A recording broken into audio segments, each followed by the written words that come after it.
time. So yesterday we talked about how to read the reference table.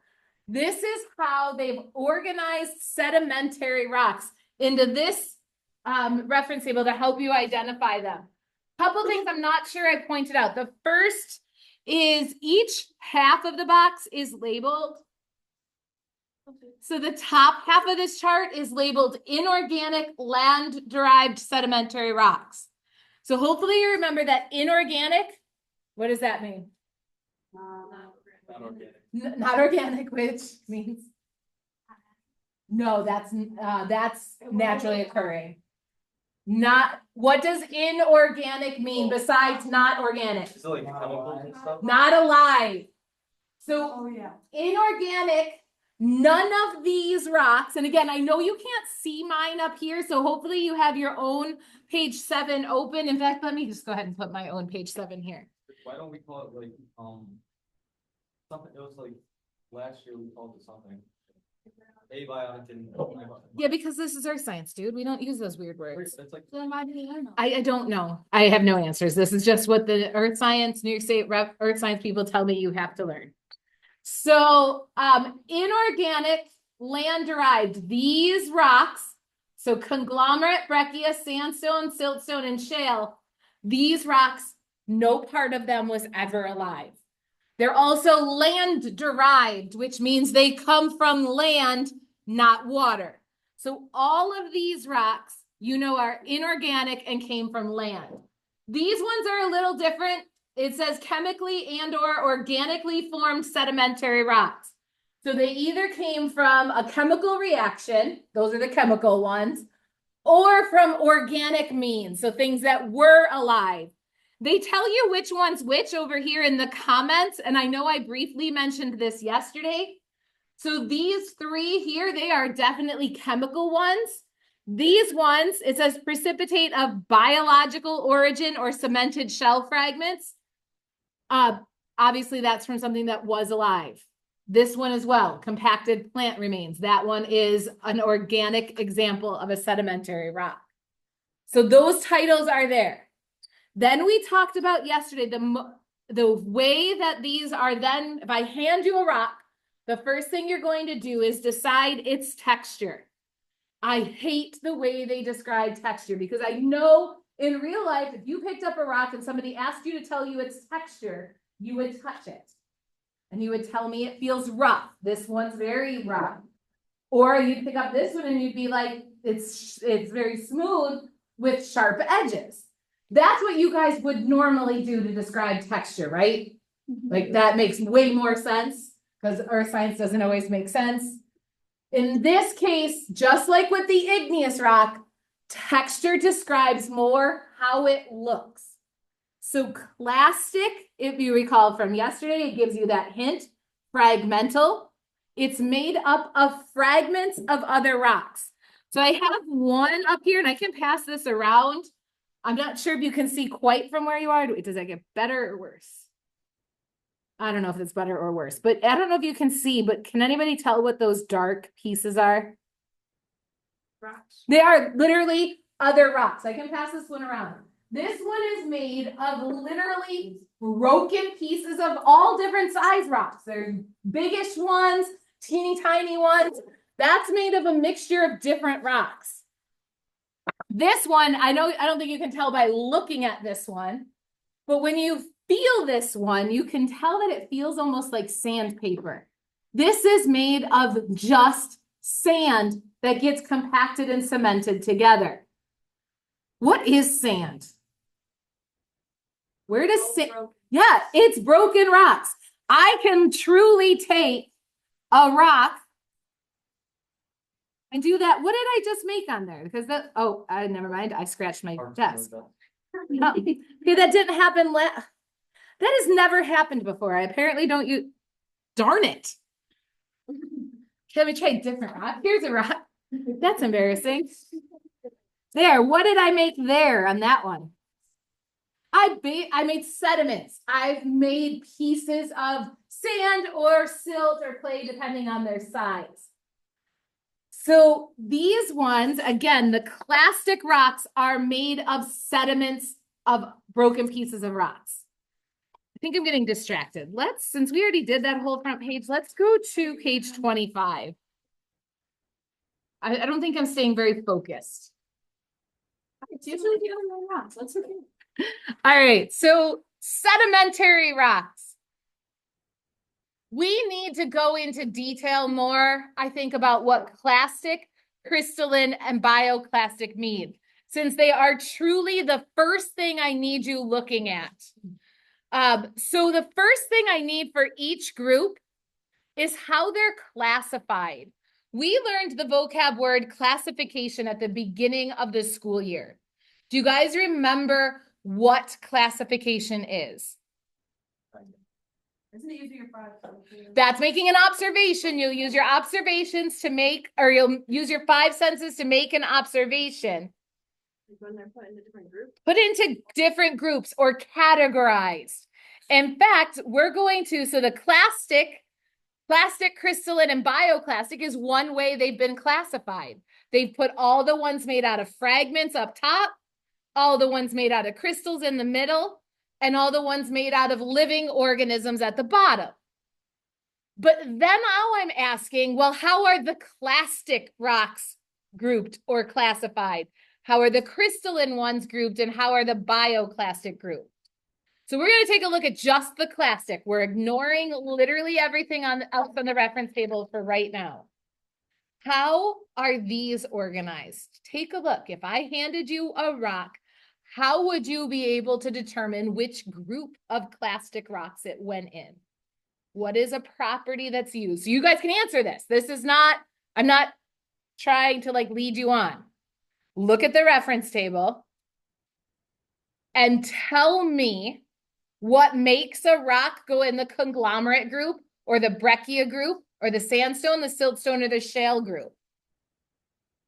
The comments might help. They would help with conglomerate and breccia for sure. But the rest of those comments, fine to coarse, very fine grain, they don't help as much as something else. The grain size. Take a look. Yes, conglomerate and breccia are made of the same grain size, which is actually a mixture. But to be sandstone, the only way a rock can be a sandstone is if it's made out of nothing but sand. Inside this piece of sandstone are pieces of sand, and the only size of these grains are between 0.006 and 0.2 centimeters. So these measurements here for grain size are not talking about the rock itself. They're talking about the pieces that make up the rock. So this is sandstone because it's made of nothing but sand. This one that I passed around before, that one's going to be conglomerate because it's made out of pebbles and cobbles and or boulders embedded in sand, silt, or clay. A piece of shale. You guys have, this is actually a lot of shale right here. This also has some fossils in it. Shale. What makes up shale is nothing but clay. No, clay is anything less, the sediment sizes are less than 0.0004. So how are these classified? The clastic rocks, they're classified by their grain size.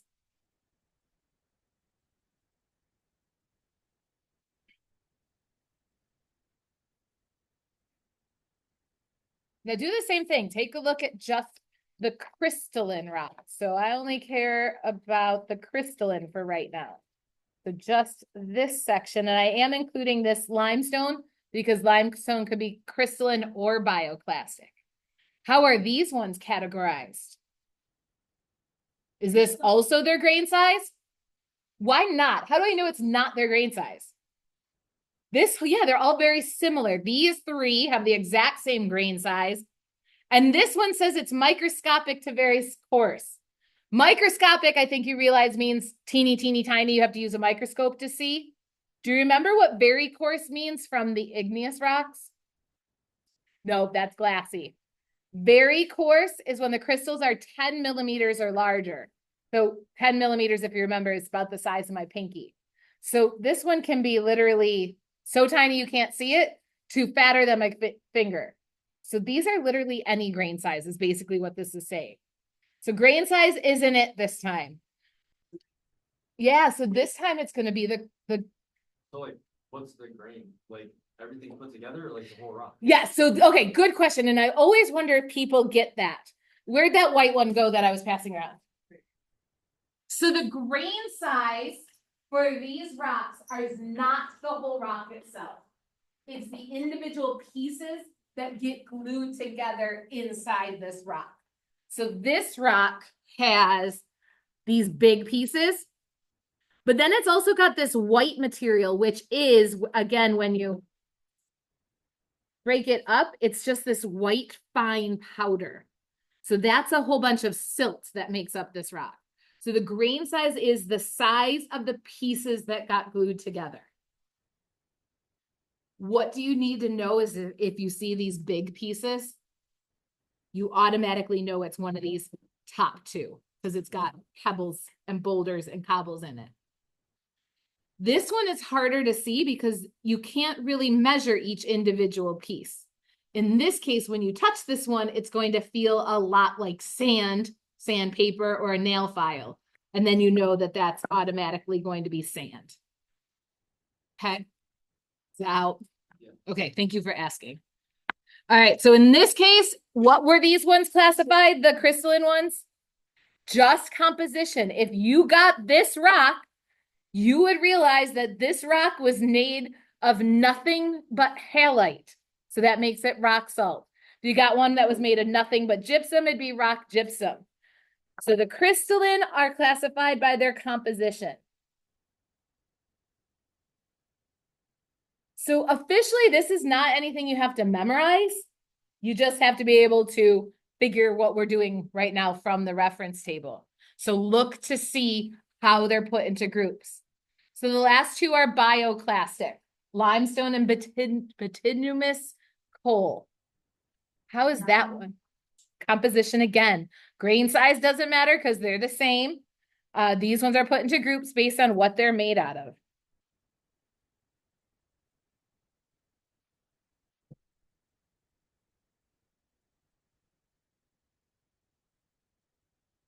Now from yesterday, how are clastic rocks formed? Might want this one. They're like broken pieces that are cemented. They are. So I'll give the official definition, but I like yours too. Broken pieces that are cemented together. I have they're formed by deposition, burial, compaction,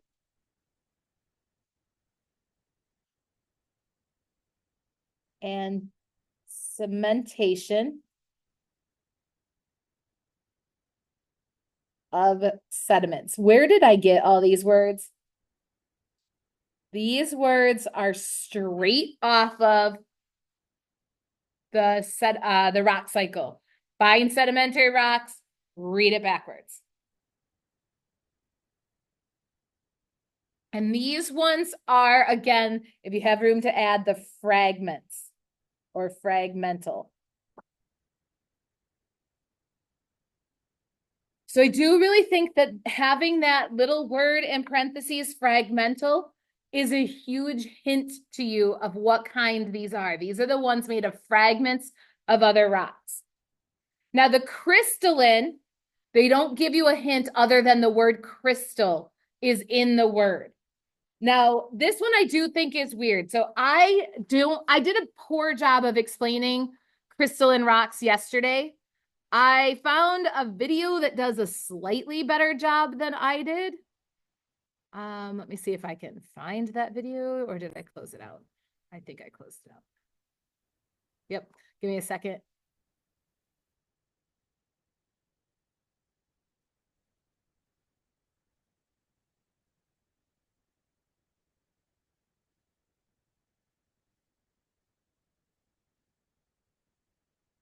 Maybe because I'm recording this, hang on a second.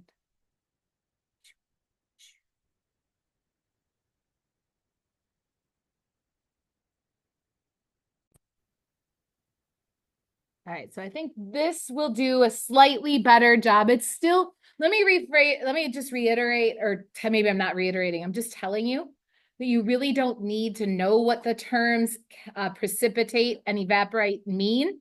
But I don't think if I don't tell you, I think you will wonder and it won't make any sense. So what I'm going to show you is nothing you need to memorize, but it's just good to know what they mean, I guess, is where I'm going. Chemical sedimentary rocks are one of the three major types of sedimentary rocks. This mini video explains how they're formed. Imagine you took a tablespoon of salt and dissolved it in this small beaker of water. Then you added the water to a pan on the stove and cranked up the heat. As time passed, in this case about 4 minutes speeded up, the water would gradually evaporate and the salt concentration in the remaining liquid would get progressively higher until the salt began to precipitate out of solution. You can see the salt crystals forming here and along the edges of the pan. Eventually, when all the water is gone, the pan will be coated with the same salt that was originally dissolved in the water. Essentially the same thing happens in nature, just not as quickly. This occurs when water in isolated seas or lakes evaporates, leaving behind dissolved minerals. For example, ancient Lake Bonneville covered much of Utah 10,000 years ago. Most of the lake dried up, leaving the flat lake bed covered in a layer of salt. Because these chemical sedimentary rocks form by evaporation, they're known as evaporites. As seawater evaporates, the concentration of salts changes and the different rocks are formed. Gypsum will precipitate first, followed by rock salt as salt concentrations increase in the shrinking water body. Minerals are also dissolved in lesser concentrations in groundwater and freshwater lakes and rivers, and are also concentrated in hot waters associated with thermal features such as hot springs and geysers. Precipitation in these cases occurs when there are small changes in water chemistry. For example, water evaporates in caves to leave behind limestone deposits. Each water drop loses carbon dioxide and deposits a film of the mineral calcite, which eventually builds up to form features such as these stalactites. Gases are also lost as warm groundwater comes to the surface and minerals precipitate to form travertine, a type of chemical limestone which forms these terraces in association with hot springs in Yellowstone National Park. Elsewhere, silica-rich groundwater may replace limestone to form irregular chert nodules, or produce chert when it precipitates in buried trees to form petrified wood. So to summarize, chemical sedimentary rocks are typically formed as a result of evaporation or precipitation from mineral-rich water. Different rocks are formed. All right. All right, there. When you go rogue, you don't. Oh, great. All right. So what we need for how they're formed with all that, I'm just going to summarize it as they are formed by compaction.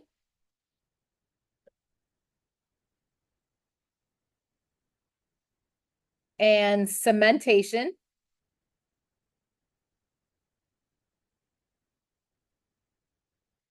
By the way, what does cementation mean? What do you see in that word? Cement. So basically the crystals get compacted, so squished together and then cemented together. So the compaction and cementation of crystals from chemical precipitates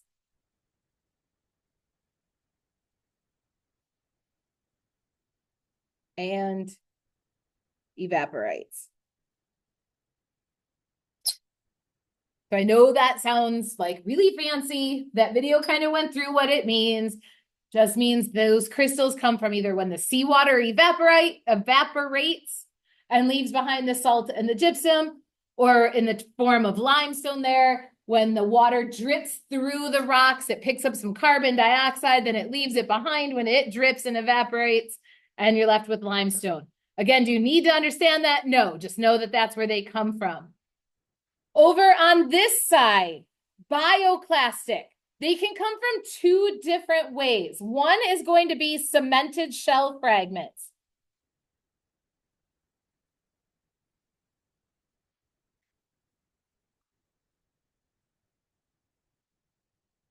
In the ocean, there are tons of shelly creatures. Or I can also, or like they're exoskeletons for those very small organisms. When they die in the ocean, where do you think their shells and exoskeletons go? They go down to the bottom. They sink eventually. After a while, all those shells and exoskeletons start to pile up. They get compacted and cemented together, and voila, that's where you're going to get some of that limestone from. So this example, this one's going to be limestone. How do I know that, by the way? I got it straight from the reference table. Limestone listed in its comment section. It says right there, cemented shell fragments. The other bioclastic rock is formed from plant remains.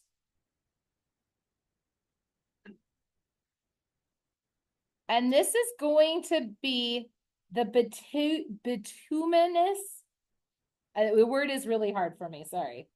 Bituminous coal. So this is the coal that that people used to use to heat their house or run the trains. These coal are from nothing but tropical plants that have been gathered on the jungle floor, compacted together, and eventually get buried, compacted together, and cemented together to form coal. The only thing we have left to do are get these examples. From the reference table, what are the example of clastic rocks?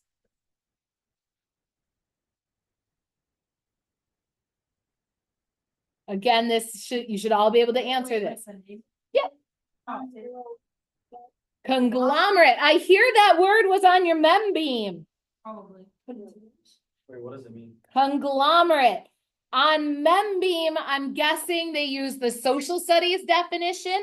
A conglomerate is one business that's made up of a whole bunch of businesses.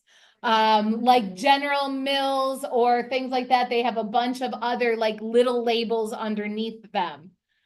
In this case, it's called conglomerate because it's made of a whole bunch of other sediments glued together. So look at me connecting your ELA, social studies, and earth science all into one word right now. See how that makes me a good teacher, by the way. Yep. Conglomerate. Breccia is the other. Again, I'm getting this straight off the reference table. Sandstone. Siltstone. And shale. And finally, the examples of crystalline rocks. What do we got? Rock salt. Rock gypsum. Dolostone. There's actually one more. And limestone can be either crystalline or bioclastic. So it's crystalline in the example they gave in the video there in Yellowstone. It is bioclastic if it's made out of shells. Your homework is the back of this page. It's page 26. So if you needed those, you can get them right off your reference table. I think the top half is pretty easy, right off the reference table. I want to talk about this bottom question because I want to make sure you know where to get these answers. So this first one, they give you the grain size. I want the name of the sediment that makes, and then what rock is made out of that sediment.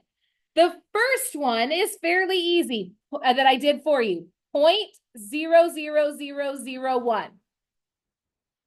You need to look through this list to see where it would fit. And in that case, that number is smaller than 0.0004. So that's why that was clay. If something's made out of clay, it's shale. But how about this 0.91? How big is something? What's the name if it's 0.9 centimeters large? Sand only goes from 0.006 to 0.2. So 0.9 is bigger than that. No. So here's one. I need to show you one more reference table. Okay. So I know it sounds like we're going over homework, but teachable moment. Flip over to page 6 right here. This guy. This graph is about, it's called relationship of transported particle size to water velocity. It's really how fast does water need to move to be going to move different size rocks. We're not using it for that.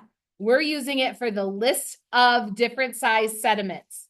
So you can see that each sediment, clay, matches up over here, silt, sand.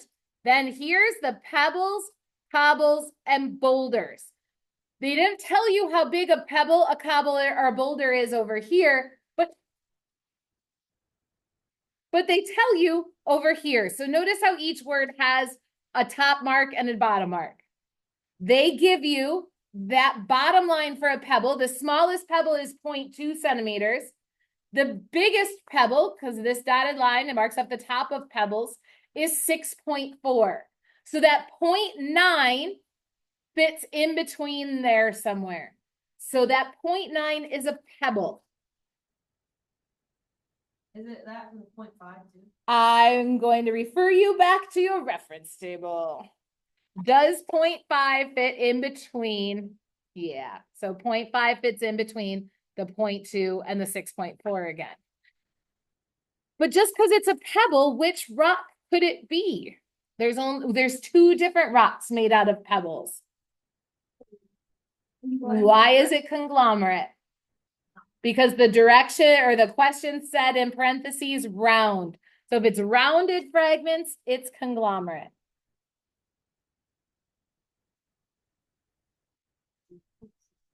All right, so I'm going to have you guys go ahead and get started on that. You got close to 10 minutes.